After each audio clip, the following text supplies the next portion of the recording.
Good morning students. इससे पहले lecture में हम लोग रिक्सिया के बारे में बात कर रहे थे और रिक्सिया के अंदर उदानी का निर्माण कैसे होता है, स्त्रीधानी का निर्माण कैसे होता है, फर्टिलाइजेशन कैसे होता है और फर्टिलाइजेशन के बाद में जो रिक्सिया की स्पोरोफाइट जनरेशन होती है, स्पोरोफाइट का जनरेशन का डेवलपमेंट कैसे होता है।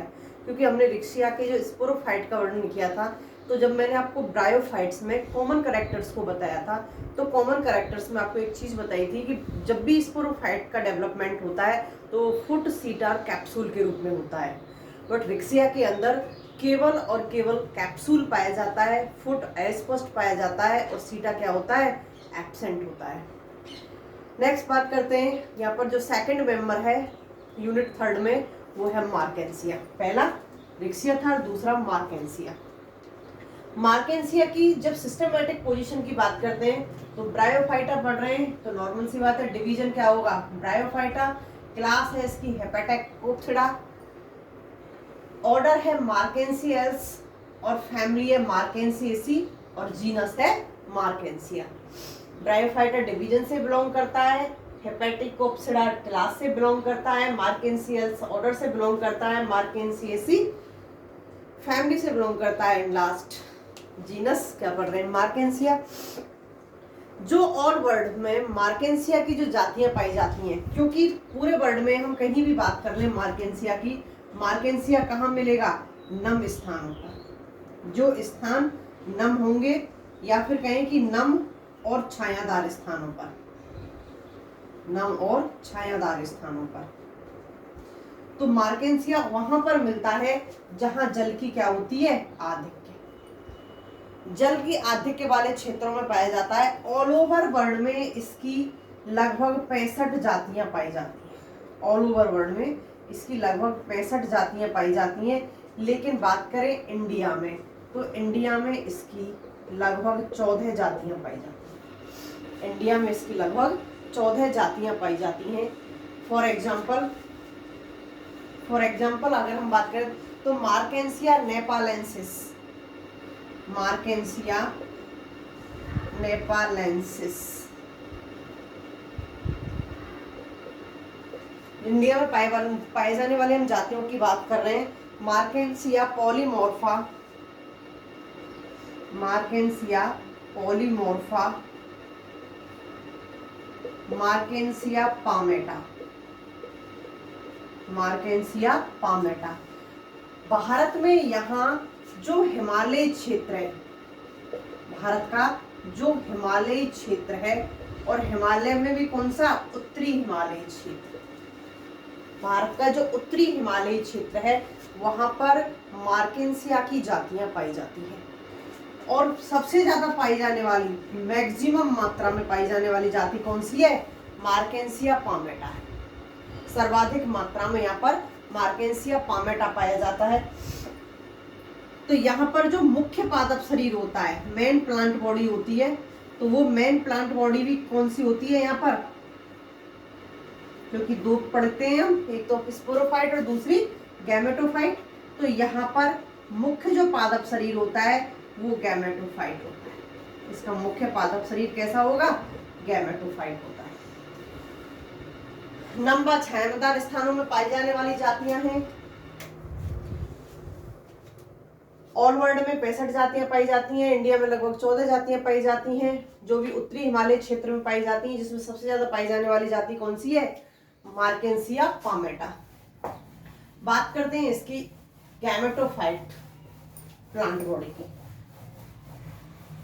कि इसके जो पादप शरीर है, जो प्लांट बॉडी है गैमेटोफाइट, वो किस प्रकार का पाया जाता है।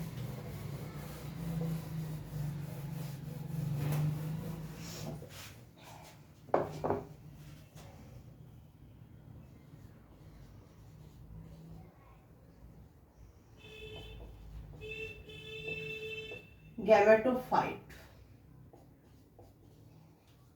प्लांट बॉडी, जो पादप शरीर है इसका गैमेटोफाइट, वो किस प्रकार का पाया जाता है। यहाँ जो गैमेटोफाइट प्लांट बॉडी है, जो पादप शरीर है,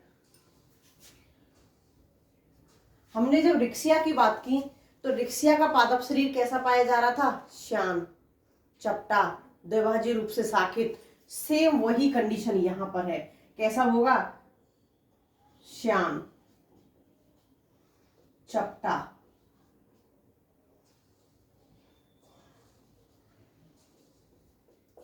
द्विभाजीय रूप से शाखित,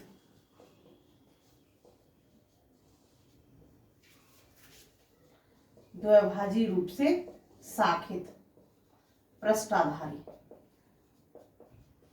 द्विभाजीय रूप से शाखित और पृष्ठाधारी। साथ ही साथ जो किनारे होते हैं, इसके जो किनारे होते हैं, किनारे कैसे होते हैं? लहरदार। किनारे यहाँ पर लहरदार होते हैं, जो रिक्सिया में नहीं पाए जा रहे थे, तो यहाँ लहरदार किनारे पाए जाते हैं। और जो प्लांट बॉडी होती है, वो प्लांट बॉडी कैसी होती है? गहरी हरे रंग की, गहरे हरे रंग की, गहरे हरे रंग की प्लांट बॉडी होती है। सेम वही पादप शरीर द्विभाजीय रूप से शाखित है,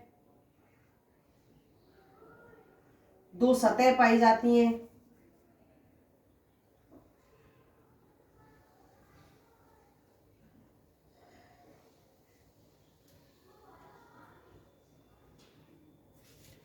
एक अपाक्ष सतह होगी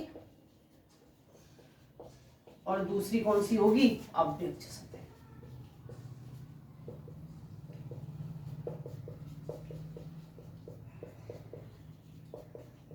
एक वेंट्रल व्यू उपस्थित होगा इसका और दूसरा डॉर्सल। तो यहां पर दो सतह पाई जाएंगी। बात करते हैं हम डॉर्सल सतह की, तो डॉर्सल सतह में सेंट्रल पॉइंट पर मिड रिब पाई जाती है, सेंट्रल पॉइंट पर मिड रिब पाई जाती है।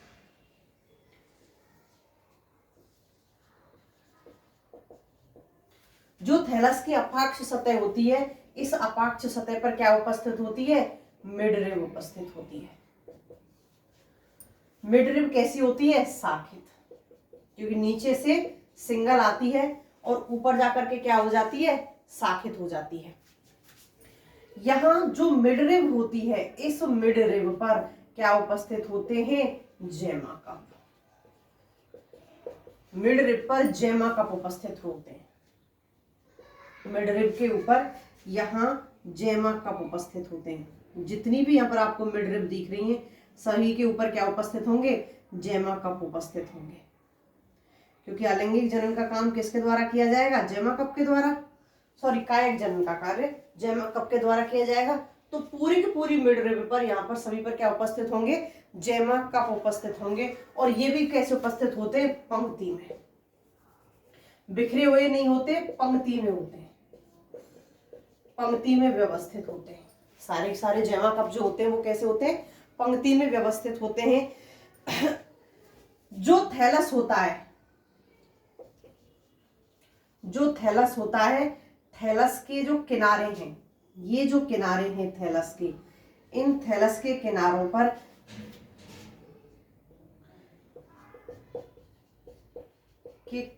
पर एपिकल नोच उपस्थित होती है। एपिकल नोच उपस्थित होती है। तो देखिए एपिकल नोच कैसे उपस्थित होगी? इस प्रकार से एपिकल नोच उपस्थित होती है। और एपिकल नोच का में क्या उपस्थित होते हैं? वृद्धि बिंदु।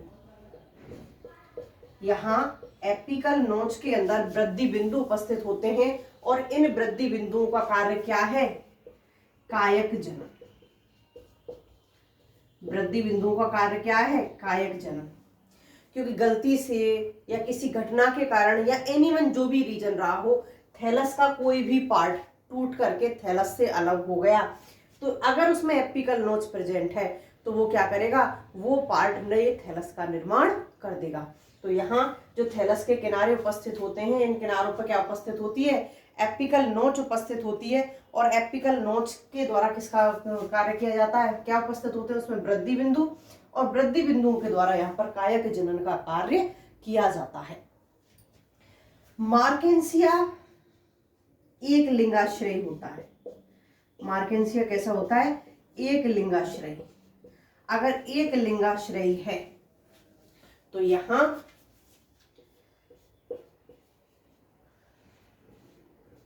नर और मादा थैलस क्या होंगे? अलग अलग।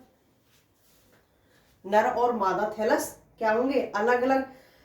तो यहां थैलस कहां उपस्थित होते हैं? एक लिंगाश्रयी तो एक नर थैलस होगा, दूसरा मादा थैलस होगा, दोनों में अलग अलग उपस्थित होंगे। जो थैलस उपस्थित होते हैं ये कहां उपस्थित होते हैं? या फिर कहें कि जो नर संरचना है, यहां जो नर संरचना है पुधानीधर,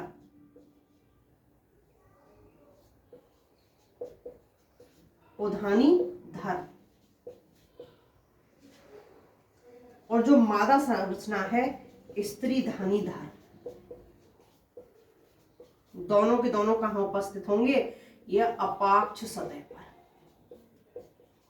दोनों संरचनाएं कहां उपस्थित होंगी? अपाक्ष सतह पर उपस्थित होंगी। स्त्रीधानीधर को कहते हैं हम आर्चिगोनियोफोर, आर्चिगोनियोफोर, और इसको कहते हैं एंथेरिडियोफोर, एंथेरिडियोफोर। तो यहां पर चाहे एंथेरिडियोफोर की बात करें, चाहे हम आर्चियोगोनियोफोर की बात करें, दोनों की दोनों कहां उपस्थित होंगे? अपाक्ष सतह पर उपस्थित होंगे। अब इसका जो पीछे वाला पार्ट है यहां से क्या उपस्थित होते हैं? राइजोइड। कुछ पार्ट, क्योंकि थैलस इस प्रकार से श्यान है, ऐसे आगे का पार्ट कुछ अदर होगा और नीचे का क्या होगा? कुछ टिका हुआ। तो नीचे का जो लास्ट पॉइंट होता है वो क्या होता है? ये जमीन से टिका हुआ होता है। तो यहाँ पर क्या उपस्थित होते हैं? राइजोइड।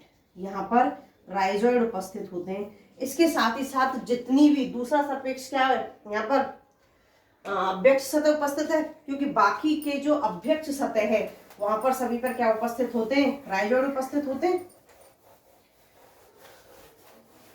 बात करते हैं हम वेंट्रल व्यू की।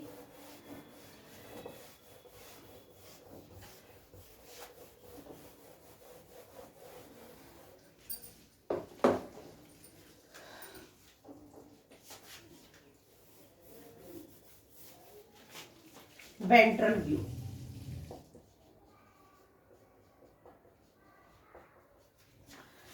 अभ्यक्ष सतह है, नीचे की ओर है।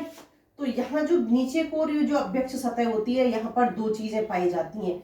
एक तो यहाँ राइजोइड पाए जाते हैं, राइजोइड पाए जाते हैं, और दूसरे यहाँ पर क्या पाए जाएंगे? सल्क, स्केल्स, सल्क उपस्थित होंगे। वेंट्रल व्यू पर राइजोइड्स और सल्क दोनों ही उपस्थित होते हैं। बात करें हम अपाक्ष सतह की तुलना में, नीचे वाली जो सतह होती है अभ्यक्ष, ये कैसी होती है? हल्की हरी, हल्की हरे रंग की या हरी होती है। जो डोर्सल व्यू है, डोर्सल व्यू अधिक ग्रीन कलर का होता है, डार्क ग्रीन कलर का होता है, लेकिन जो वेंट्रल व्यू है, ventral view light green colour का होता है। बात करें राइजोइड्स की, राइजोइड्स कैसे होंगे? यूनिसेल्युलर, रंगहीन, यूनिसेल्युलर होते हैं, रंगहीन होते हैं। और इनका निर्माण किससे होता है? जो लोअर एपिडर्मिस सेल्स हैं, जो लोअर एपिडर्मल जो सेल्स हैं, लोअर एपिडर्मल सेल्स से इनका निर्माण होता है। यूनिसेल्युलर होते हैं और निर्माण लोअर एपिडर्मल सेल्स से होता है, रंगहीन होते हैं। कार्य क्या होता है? यहाँ जो मूलाभास होते हैं, मूलाभास का एक कार्य स्थिरीकरण का, सॉरी, जमीन में स्थिर रखने का, जमीन में स्थिर रखने का। किसको स्थिर रखेगा? थैलस को। तो थैलस को जमीन में एक तो स्थिर रखने का कार्य होता है, और दूसरा क्या कार्य क्या होता है, जल प्लस खनिज लवणों का अवशोषण।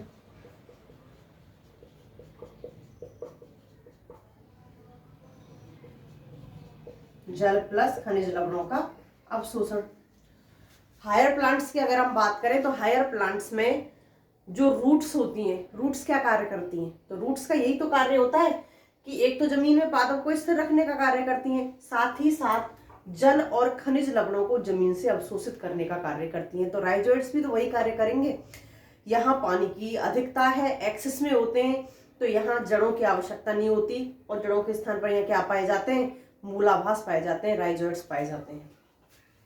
बात करें स्केल्स की तो देखिए यहाँ जो सल्क पाए जाते हैं कुछ विशिष्ट प्रकार के पाए जाते हैं, होते यूनिसेल्यूलर ही हैं। सबसे पहले यूनिसेल्यूलर होते हैं, बैंगनी रंग के होते हैं, और बैंगनी रंग के लिए जिम्मेदार कौन होता है, एंथोसाइनिन।